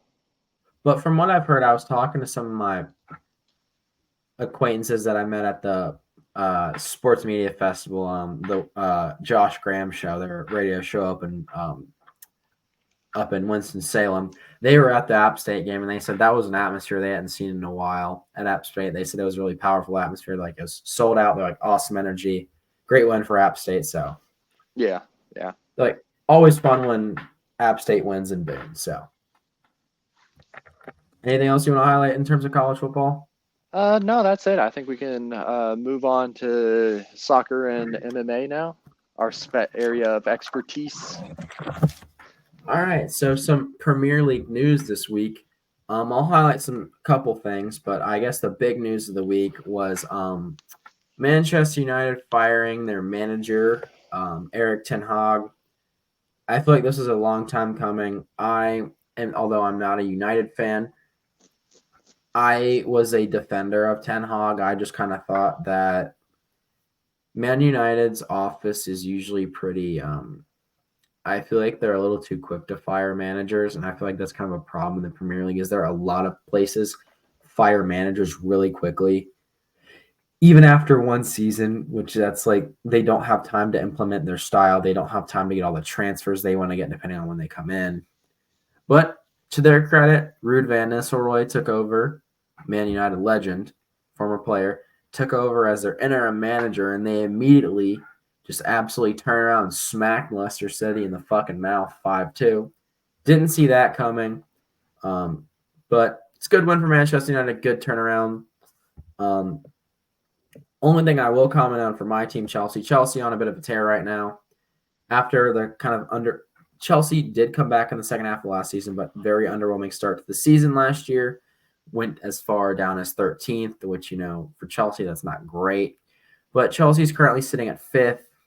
We're 6 points off the top of the table. So we're within 6 of Man City. So, I'm happy. We're coming off of a win in the Premier League over Newcastle. But we beat Newcastle 2-0 over the weekend. Although 2 days later, we played Newcastle in the Carabao Cup and got absolutely shit smacked. So some questions there. But, was hoping to beat them twice this week, but I guess that's not happening. The one thing that I am interested to see this week in terms for Chelsea is Chelsea will take on the new and improved Manchester United. Curious to see how that goes, but my opinion, I think we'll keep on keeping on. Chelsea, under their new manager, Enzo Maresca, have looked awesome. They've been dominant. We're scoring goals. I was a little worried with his kind of all-out attack philosophy and just loving to just pile pressure on the opponent. But And I said I'd be okay with it as long as we were scoring goals. I didn't care if we gave up goals as long as we were scoring a lot. We have the second most goals for in the Premier League right now, so I'm pretty satisfied. I know we're in fifth, but we have 19 goals through 9 games, a little bit over 2 goals a game there. I'm happy with that. The only team with more goals per game is Man City, but not unhappy with that. Our goal difference of +8 is third best, so I'm not exactly worried for the season. I do think some of the more rocky results that we've had as of late will be ironed out, and I do think we'll be in for a good season. That's all for the Premier League. The only thing I will touch on, because I will say I am a fan of this team, and I think as a Carolina podcast, we have to touch on this. Charlotte FC has made the playoffs for the second year in a row. We are currently down 2-0 on aggregate to Orlando. And for those who don't know, the MLS playoffs, it's a 2-legged affair. And the winner goes through on aggregate, which means it gives each team a chance to play at home. And whoever scores the most goals wins. And you might think that's stupid, but in reality, it's usually who wins both games. And what they do for tiebreakers is away goals count as more. And because we didn't score any away goals, we're in a little bit of a tight spot here. Currently down 2-0 to Orlando. Last game was a little rough. Pep Beal, our striker, caught a red card about halfway through that affair, so that wasn't good. Swiderski came out about halfway through the game. He's kind of our marquee player. Tim Ream was really the only bright spot, former Fulham player and United States national superstar. For the game, I guess now it's tonight. Now that we're in the wee hours of Friday morning of this Halloween special episode. So at 7:30 tomorrow, we will know if we're going through or not. Second leg of the tie. Charlotte, we got a hill to climb. But I'm gonna put faith in our guys. I believe we have beaten Orlando several times no, I'm wrong. We haven't beaten Orlando this season. We've tied and we've lost. So major hill to climb here for Charlotte, but never going to give up hope. I mean, they're our team, so not giving up on them. That's really all I have for soccer in terms of that. So I haven't had a chance to watch a lot of the games this season, so tempted to buy the streaming service so I can comment more on it, but we'll see if that's in the budget. All right, and on to you and UFC. All right, time for the Aiden Moore MMA Power Hour, brought to you by no one, but UFC 308 in Abu Dhabi. It just finished last weekend. The results were in. I want to start off with a moment of silence for. I just watched a childhood hero, a man who was never knocked down, never knocked out. Unfortunately I did predict this to happen because I have that foresight. I have the intellectual capability that some of these MMA analysts don't have. I can see into the future. I have perfect MMA vision. You don't have CPE. I might have it. No, I probably do. But Ilia Topuria knocked out Max Holloway in the third round. In the main event, the title fight for the featherweight, Ilia Topuria retains the title, and he knocked Max Holloway out. Max Holloway, he's never been knocked out before. He's never been knocked down before.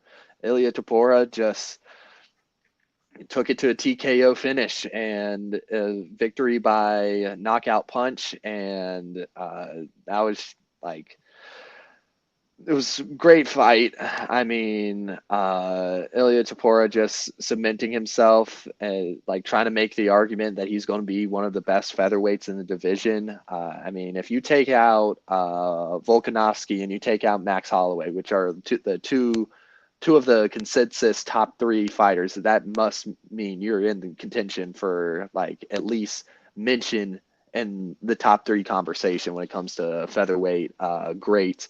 But I like this win for Ilya Tapora. I'm interested to see who he takes on next. I'm interested because Max Holloway says that he wants to go up to lightweight. I wonder if Ilya is going to be trying to go up to lightweight anytime soon, but I think he should probably stay in featherweight for a little while just to continue to cement his legacy in featherweight.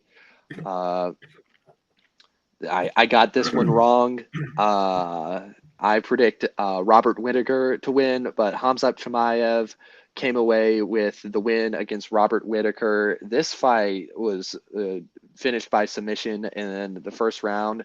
Everyone was confused why Robert Whitaker submitted upon like initial viewing of the fight, but after like reviewing it, like it was very clear that Robert Whitaker dislocated his jaw, and when Hamzat Chimaev came in for the rear naked choke, he didn't have it like submitted in to where like he was cutting anything out. He was mainly just applying pressure to his already dislocated jaw, and that's what caused Whitaker to tap. That was just another dominating win by Hamzat. Hamzat remains undefeated, and I'm just interested to see what he does in the future. There's just not that much space for him right now. Like just as with the frequency that he fights, he only fights around like once a year. He's very.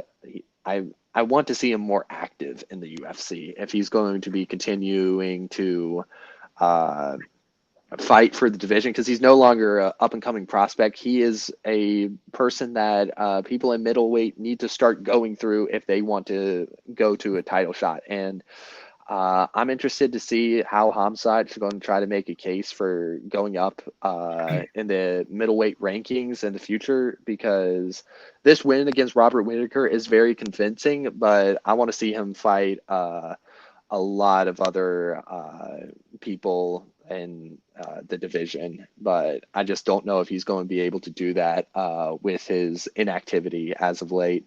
Going down, Magomedov beat Armin Petrosyan. My bad for butchering that by knockout. Magomedov is proving that he has really strong striking game, but he made a very interesting call out to Israel Adesanya. I don't think that's a fight he wants to take right now. Magomedov does have a decent striking game, but is not as convincing or compelling as Israel Adesanya's striking game. So I think this is a very big reach for him. But I'd be down to see that fight, mainly just because I want to see Magomedov tested.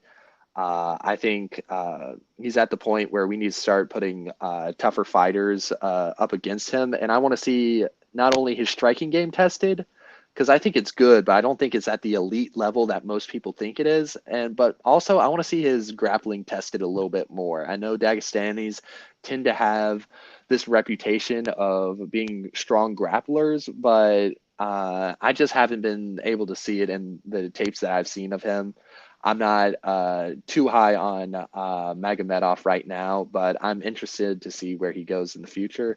Last interesting fight that I wanted to bring up, Magomed Ankalaev beat Alexander Rosiks by unanimous decision. All judges scored the bout 29-28. I'm not I don't want to see the Magomed and title fight yet. I just don't think I don't think The light heavyweight title holder is Alex Pereira, and as I've mentioned before, Alex Pereira has been going on an absolute tear of the light heavyweight division and has been bringing a lot of eyes to the light heavyweight division with his dominance. But the only person he hasn't beat on the top so far is Magomed Ankalaev. I think Magomed Ankalaev does have a case of possibly being Alex Pereira, but I just don't want to see that fight yet, mainly because I think there's just so much more interesting fights that Alex Pereira could take. I think he could go up to heavyweight. I think he could also go back down to middleweight and take on Dricus du Plessis. There's a lot of other interesting fights if I'm Alex Pereira that I want to take, and I don't think Magomed Ankalaev would really be bringing the attention that I would want. I know Dana White has said that if Magomed Ankalaev won by like a dominant fashion, he would have a title shot at Alex Pereira. He didn't win in all. He won by unanimous decision, but it wasn't an interesting fight. And I don't. I just if in the universe where Magomed Ankalaev beats Alex Pereira, I see a lot of eyes just turning away from light heavyweight. There's just not as many draws with Magomed on the card as Pereira, and Pereira's just more of an active fighter than Ankalaev, and I don't want the light heavyweight title to be a title shot that's only fought once every year or once every 2 years. So that's my takeaways from UFC 308. There are a couple of interesting fights going into this week. It's Fight Night in Edmonton, Canada. The main headliner, Brandon Moreno against Amir Albaziz from Iraq. I like Brandon Moreno. I still think he has a lot left in him. I think he can definitely go for another flyweight title run. And I know everyone right now is high on Amir, but I just like Brandon Moreno's grappling much more than I like Amir's, and I think Brandon Moreno is just the much more proven fighter in my opinion. But that's just my prediction. Another interesting fight. I always like watching him fight. Derek Lewis is going to be going up against Johanna Dins from Brazil. I don't know that much about him, but I do know that Derek Lewis is one of the most interesting fighters in the UFC, especially at heavyweight. He's never going to make another heavyweight title run, but I love him as a gatekeeper, and I'm going to be watching this fight just mainly to see the potential talent of the heavyweight division. I'm interested to see what Johanna does. I don't know too much about him, but I'm always down to watch Derek Lewis fight. And if he wins, it's interesting. And even if he loses, it's always going to be an interesting fight. But I got Derek Lewis in it just because I've seen him fight more and I know what his style is like. Last fight that's probably worth mentioning is Rose Namajunas versus Erin Blanchfield. I like Rose in this fight.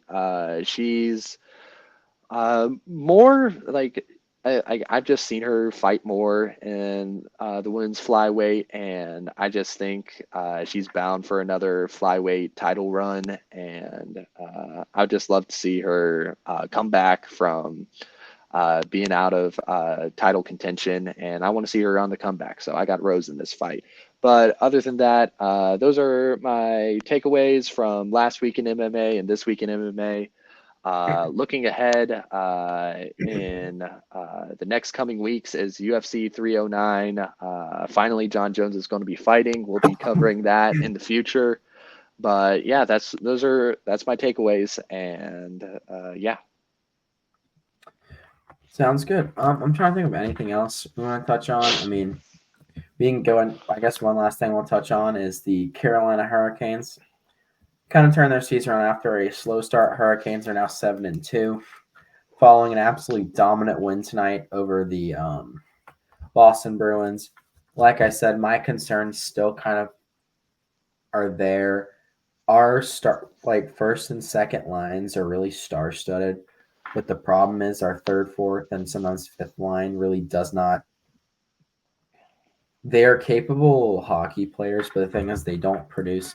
And I know you're kind of your tertiary fourth and fifth lines aren't going to be as productive as your first and second, but we'd like some sort of production. Like we obviously are seeing the upsides of the Carolina Hurricanes offense right now, putting 8 past a.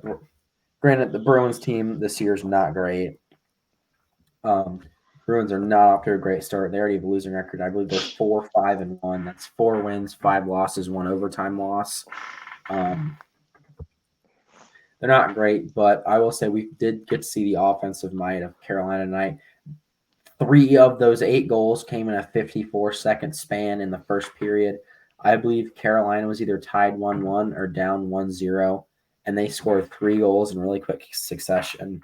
It's nice to see. Only was able to see highlights and follow it on Twitter because I don't have ESPN Plus right now, but Carolina's trending in the right direction. I just hope our third, fourth, and fifth lines can kind of figure it out.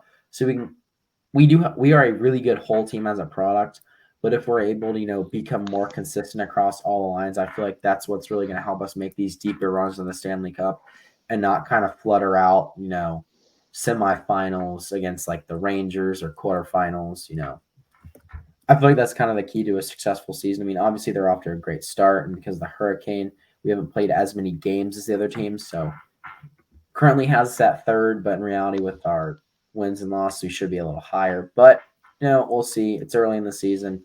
There's like 100 games in a hockey season, so we will see. Anything else you want to add, Aiden? No, I'm good. All right, so that'll do it for us here at Tobacco Road and Abroad. Thank you for listening in. This will be on YouTube as always. We're trying to get it up on Apple Podcasts. We'll let you know when that happens. We finally figured out Spotify, so this may go up on Spotify this week. So if y'all want to listen there, figure it out. We're going to be making a TikTok page. We'll let you know when that comes out. We've got an Instagram page, so go over and follow us on there. Chop up a couple clips from this episode and post that over on the Instagram as well. So, we'll see. Thank you again for listening, and have a good night.